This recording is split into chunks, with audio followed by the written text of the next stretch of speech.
የትውልድ ከሚኮራባቸውና ከሚተማመንባቸው በርካታ መልኮች መካከል የታላቁ ኢትዮጵያ ህዳሴ ግድብና የኢትዮጵያ አየር መንገዶች ከዋናዎቹ ተርታ ይሰለፋሉ። ህዳሴን እናስቀድም። መላ ኢትዮጵያውያን እንደ አንድ ልብ መካሪ፣ እንደ አንድ ቃል ተናጋሪ በአንድነት ተባብረው ካቆሟቸውና እውን ካደረጓቸው የጋራ ታሪኮች መካከል በጉባ ተራሮች ስር በኩራት የሚገኘው ታላቁ የኢትዮጵያ ህዳሴ ግድብ ዋናው ነው። ታላቁ የኢትዮጵያ ህዳሴ ግድብ ዛሬ ደረሰበት ደረጃ ለማድረስ ከልጅ እስከ አዋቂ ሁሉም ኢትዮጵያዊ ልዩነቱን ወደ ጎን ትቶ ከመረባረብ ባለፈ በህዳሴ ግድብ ላይ የወል አዎንታዊ ትርክትን በደማቅ አሻራው ከጻፈባቸው ሁነኛ ምስክሮች መካከል ይጠቀሳል። ታዲያ ይህን የትውልድ ኩራት የሆነውን ታላቁን የኢትዮጵያ ህዳሴ ግድብ የመገንባቱ ሂደት አልጋ ባልጋ እንዳልነበር ይልቁንም በርካታ ፈተናና መከራን ያለፈ እንደነበር የኢፌዴሪ ጠቅላይ ሚኒስትር ዶክተር አብይ አህመድ ተናግረዋል።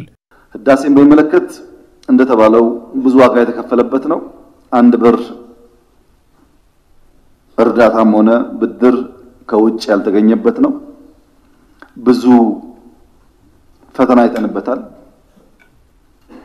ቅድም ማዳበሪያ እንደነሳውላችሁ ለህዳሴ የሚውሉ ግብአቶች ከሁለት ወር ተኩል ያላነሰ ከጅቡቲ እስከ ህዳሴ አጅበን እየወሰድን የሰራነው 2 ወር ተኩል እያንዳንዱ መኪና የህዳሴው ግድብ የኢትዮጵያን ስብራት የሚጠግን እንዲሁም የማንሰራራቷ ምሳሌ መሆን የሚችል ደማቅ አሻራ ሆኖ በክብር ታትሟል። ኢትዮጵያ ጥንትም ቢሆን ሉዓላዊነቷን አስከብራ የነጻነት ተምሳሌትነቷን ለመላው አፍሪካውያን እንዳጋራችው ሁሉ ህዳሴም ዛሬ ላይ የኢኮኖሚ ሉዓላዊነትን ለማረጋገጥና የራሷን ሀብት በራሷ አቅም በማልማት አፍሪካ እንድትነቃ ያደረገችበት ሀቅ ሆኖ ይገኛል። ታዲያ የዚህ ፕሮጀክት ሙሉ ለሙሉ የመጠናቀቂያ ጊዜው ቢበዛ ከ6 ወር የሚያልፍ እንዳልሆነ ጠቅላይ ሚኒስትር ዶክተር አብይ አህመድ ተናግረዋል። በሚቀጥሉት 6 ወራት በጋራ ሪቫን እንቆርጣለን። ይሄን ጊዜ የምንወስድበት ምክንያት ዝግጅት ስለሚፈልግና አካባቢው ሞቃታማ ስለሆነ የክረምቱን ዝናብ ስለምንፈልገው ብቻ ይሆናል እና ህዳሴ በሚቀጥለው አመት መጀመሪያ አካባቢ ታሪክ ይሆናል ማለት ነው። ህዳሴ ስህተትን ያረምንበት ነው። ህዳሴ በውስጣችን ያለው ውድቀት ጨክነን ወስነን ያረምንበት ነው። 74 ቢሊዮን ሜትሪክ ውሃ ያዝንበት ነው። ከፍተኛ ኢነርጂ የምናመርትበት ነው። አፍሪካውያን ብድር ቢከለከሉ፣ አፍሪካውያን ዲፕሎማቲክ ጫና ቢደረግባቸው የራሳቸውን ሀብት በገዛ ዜጎቻቸው ማልማትና መቀየር እንደሚችሉ በተግባር የሚያስተምር ስራ ነው። ህዳሴ የአፍሪካ ኩራት ነው። ህዳሴ ለመላው አፍሪካ መቻለን ያሳየንበት ነው። ምስክሮቹ ደግሞ እነኚሁ We as Ugandans who are member state in the Nile Basin initiative የናይል ተፋሰስ አባል የሆነው ኡጋንዳውያን በታላቁ የህዳሴ ግድብ እንኮራለን። መሰል ፕሮጀክት በሀገራችን መድገም እንፈልጋለን። የኛ መሬት አቀማመጥ ልዩ ቢሆንም በለጋሽ ሀገራት ጥገኛ ከመሆንና ከመለመን ዘላቂ ልማትን ለማምጣት እንዲህ ያሉ ግዙፍ ፕሮጀክቶችን ኮፒ ማድረግ ያስፈልገናል። በዚህም ለኢትዮጵያ ህዝብና መንግስት በጋራ በዚህ ላከናወኑት ድንቅ ስራ እንኳን ደስ አላችሁ ማለት ፈልጋለሁ። the Federal Republic Democratic Republic of Ethiopia for the job well done. These Grand Ethiopian Renaissance Dam projects ይህ የታላቁ ኢትዮጵያ ህዳሴ ግድብ በሚያስደንቅ መልኩ እየተጠናቀቀ ይገኛል። ሙሉ ለሙሉ ግድቡ ሲጠናቀቅ ደግሞ ኢትዮጵያ በቀጠናውም ሆነ በናይል ተፋሰስ ሀገራት ውስጥ ከፍተኛዋ የኃይል ማመንጫ ትሆናለች። ያ ደግሞ ለኢትዮጵያ ምጣኔ ሀብት እድገትም ከፍተኛ አበርክቶ ይኖረዋል። And that will mean economic transformation of Ethiopian economy.